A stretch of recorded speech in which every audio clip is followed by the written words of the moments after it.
మా మా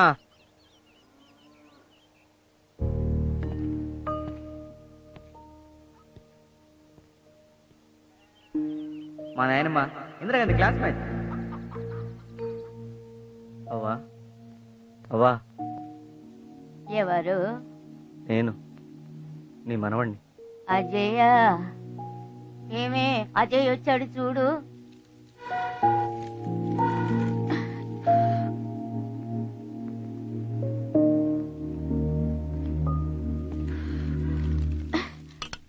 మా వస్తున్నా.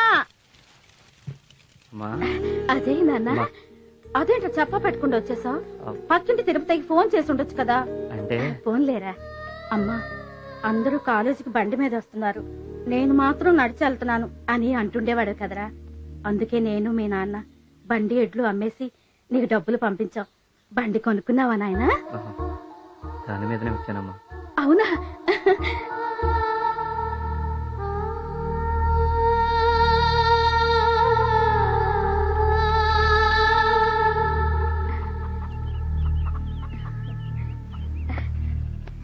అత్తమ్మా, చూసావా నీ మనవడు రథం? ఒరేసి నువ్వు ఇలారా, పొలంలో పెద్ద ఆయన ఉన్నాడు, అజయ్ వచ్చాడని చెప్పి రమ్మను.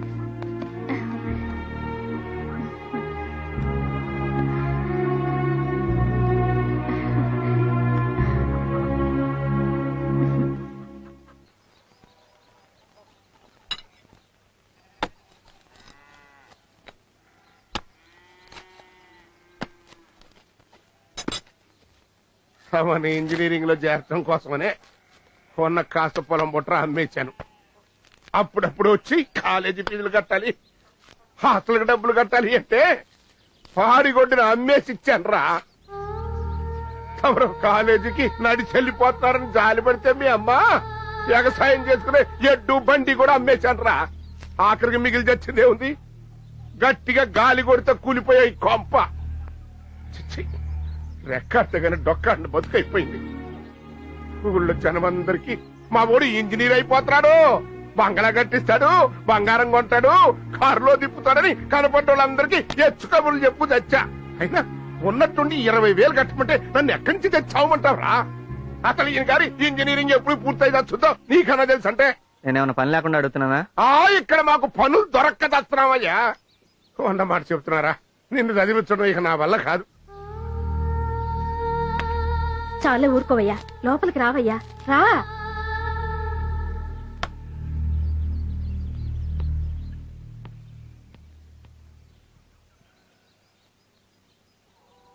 ఏంటయ్యా ఇది? చదువుకునే పిల్లాడికి మన కష్టాలన్నీ చెప్తే వాడు చదువెట్ట సాగుద్ది చెప్పు. నువ్వు చెప్పింది నిజమేననుకో, తినటానికి ఉండటానికి ఇబ్బంది పడుతుంటే అంత డబ్బు ఎక్కడి నుంచి తేని చెప్పు. ఉండయ్యా, ఇప్పుడే వస్తా.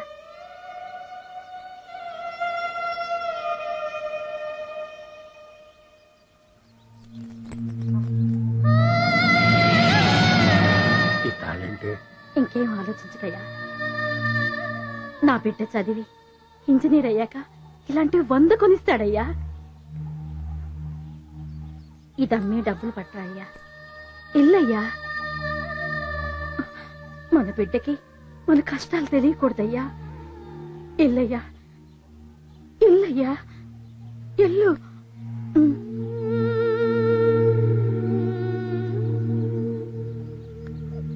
అన్నం తిన్నాయ్యా? మీ నాన్న మీద అడిగి కోప్పడబాకయ్యా. నిన్ను చదివించడానికి చాలా కష్టపడుతున్నాడు. కొరికేది తక్కువ కాకూడదని ఉన్నవన్నీ అమ్మేసి ఊళ్ళో అందరి దగ్గర అప్పులు చేశాడయ్యా. ఇంట్లో పూట గడవడమే కష్టంగా ఉందయ్యా, చాలా కష్టంగా ఉందిరా. అరే నాయనా, నన్ను పిసినారి అవ్వ అంటావుగా, ఇదిగో తీసుకో. నీ కష్టానికి ఉపయోగపడని ఈ డబ్బులు నాకెందుకు? ఇందులో 4 ఏళ్ళున్నాయి. ఈ అవ్వ దగ్గరున్నది ఇంతే. నాన్న నీ మీద చాలా ఆశ పెట్టుకున్నాడయ్యా. నాయనా, వైజాగ్లో 10 రూపాయలకు ఏవో చెప్పులు దొరుకుతాయంట, తీసుకొస్తావా అయ్యా? ఎందుకంటే పొలంకి వెళ్ళేటప్పుడు నాన్న కాళ్ళకు ముళ్ళు గుచ్చుకొని రాత్రిపూట తెగ బాధపడుతున్నాడయ్యా.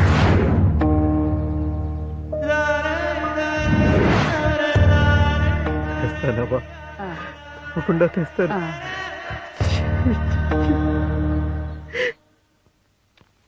Good morning madam. మార్నింగ్. నా ఫీజు మేడం. నీ పేరు?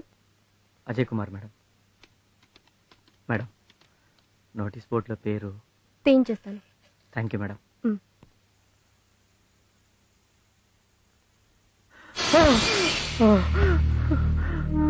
అరే అజయ్, ఏమైందిరా?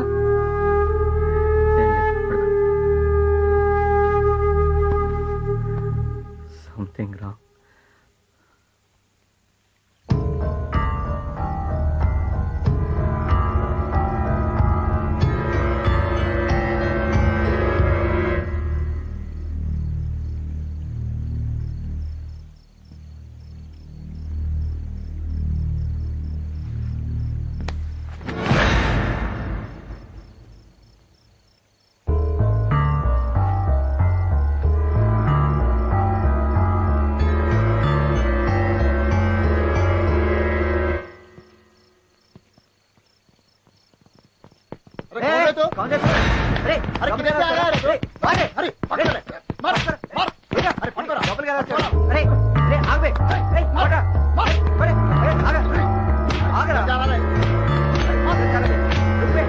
చెప్పేది వినండి, నేను దొంగరే కాదే.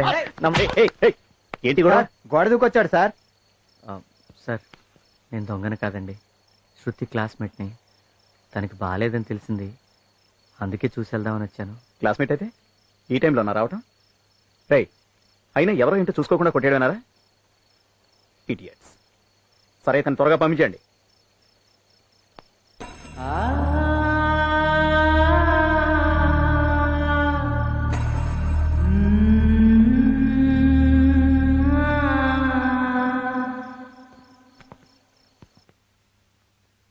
కమల్, శృతికి ఎలా ఉంది? ఇప్పుడు పర్వాలేదు మామయ్య గారు. కొంచెం జ్యూస్ తాగు. తాగమ్మా. వద్దు మమ్మీ, కొంచెం తాగు ప్లీజ్. వద్దు.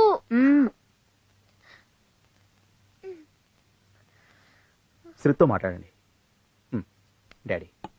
హలో. నో శృతి, వాట్స్ లైట్ ఫీవర్? ఫీవరే కదా. ఫీవరే అని నెగ్లెక్ట్ చేయొద్దు ప్లీజ్. ఫర్ మై సేక్ అన్ని టెస్టులు చేయించమ్మా ప్లీజ్. ఫీవర్కి ఇలా భయపడితే ఎలా? భయపడకుండా ఎలా ఉండగలనమ్మా? ఫీవర్ వచ్చింది నా కూతురికి. మీ బావగారికి ఒకసారి ఫోన్ ఇవ్వు. హలో. అలాగే అలాగే మామయ్య గారు, ఉంటాను. తను రెస్ట్ తీసుకునివ్వండి. మీరందరూ పదండి. డ్రెస్ నువ్వు తీసుకోమ్మా. చదువుకోమ్మా.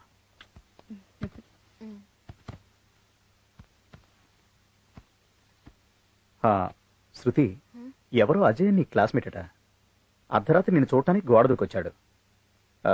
ఎనీవే, నువ్వు రెస్ట్ తీసుకో, ఓకే?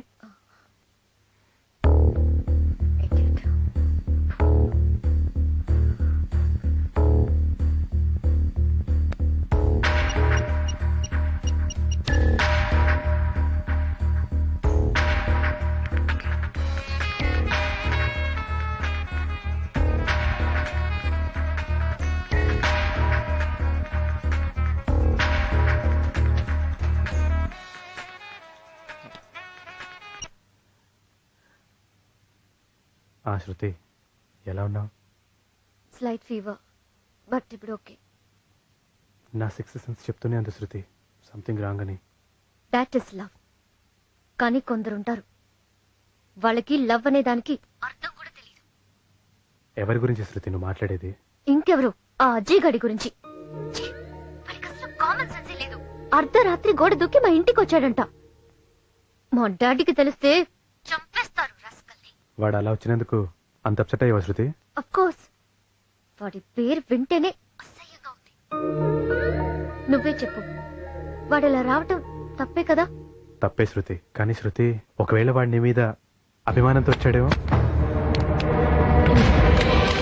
ఈ జనంలో బాగుపడవురా. హలో కుమార్,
అయిపోయింది నీకంతా మంచి జరుగుతుంది. టైం కూడా ఏందిరా, రేపు పొద్దున ఎగ్జామ్.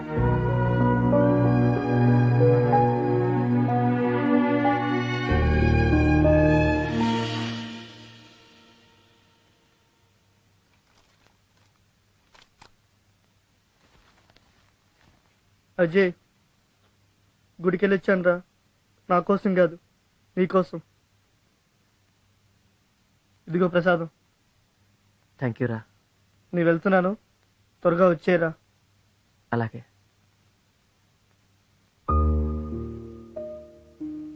రే అజయ్, ఎగ్జామ్ హాల్కి మొబైల్ తేవద్దురా.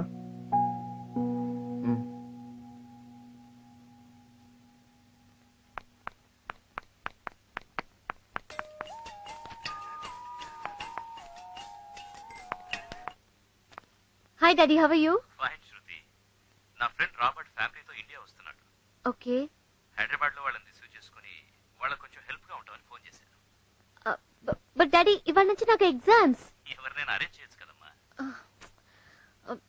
ఓకే డాడీ, కుమార్ కి ఎగ్జామ్స్ అయిపోయాయి. అతను అడుగుతాను. Okay. Sounds okay? Okay great. Okay, I'm really getting late daddy. Okay then see you, bye. Bye. Okay.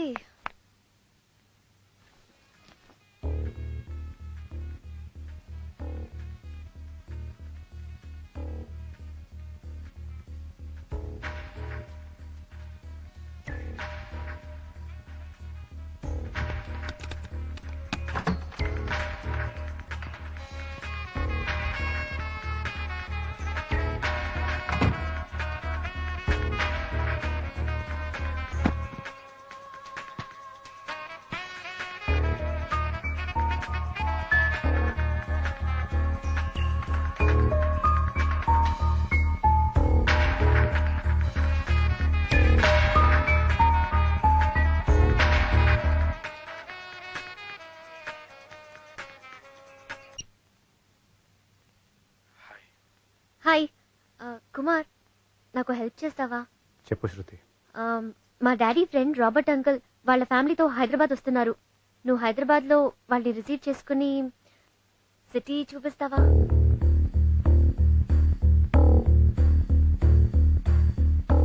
ఇవాళ నుంచి నాకు ఎగ్జామ్స్ కదా, లేకపోతే నేనే వచ్చేదాన్ని.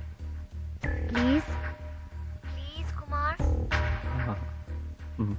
నా కోసం వెళ్తావు కదా? నువ్వు రిక్వెస్ట్ చేయకూడదు శృతి, ఆర్డర్ వేయాలి. నీకోసం నా ప్రాణమైనా ఇస్తాను శృతి. Thank you.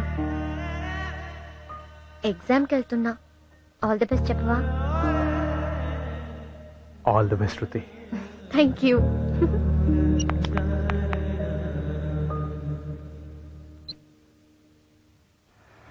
సార్, మరీ 20,000 అంటే ఎలాగ సార్?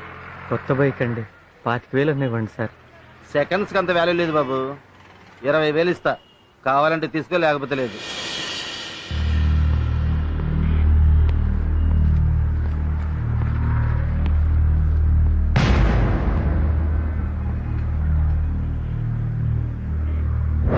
ఏడు బాబాయ్, మన బండి అమ్మేసో ఇవాళ ఎట్లా అమ్మేస్తున్నావు? రోజు కూడా అమ్మేస్తే ఎలా బతుకుతో చెప్పు, లెక్కెట్టుకో. సరిగ్గానే ఉంటది లేవయ్యా నారాయణ. రైతును నమ్ముకునేది భూమి తండ్రిని కన్న బిడ్డని. నేను నా బిడ్డని నమ్ముకున్నాను, అది కోసం ఎట్నేంటయ్యా, నా ప్రాణమైనా అమ్మేస్తాను.